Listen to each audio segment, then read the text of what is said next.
বিশ্বনবী আকাশে মেঘ দেখলে বলতেন আল্লাহুম্মা সাইয়্যিবান নাফিআন, হে আল্লাহ তুমি ভালো বৃষ্টি দাও। কেননা এই বৃষ্টি দিয়েও আল্লাহ অনেক জাতিকে ধ্বংস করেছে। বৃষ্টি দিয়ে মানে অতি বৃষ্টি দিয়ে আল্লাহ বন্যা দিয়ে গোটা দুনিয়াটাকে ভাসিয়ে দিতে পারে কি পারে না?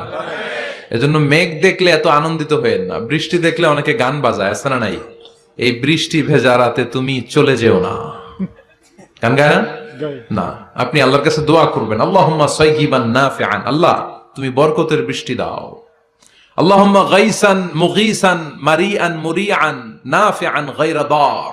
বিষ্ণুই পড়তেন আল্লাহ এই বৃষ্টিটা যেন উপকারী হয়, এই বৃষ্টি থেকে যেন ঘাস লতা পাতা কিছু পায়, এই বৃষ্টিটা যেন আমাদের জন্য বরকতময় হয়, যেন কল্যাণময় হয়, কোনো ক্ষতির কারণ যেন না হয়, তুমি কবুল করো। আবার বেশি বৃষ্টি হলে বিষ্ণুনবী দোয়া করতেন আল্লাহুম্মা হাওয়ালাইনা ওয়ালা আলাইনা, আল্লাহ আমাদের এলাকায় আর বৃষ্টি দিও না, আমাদের চারিপাশে দাও।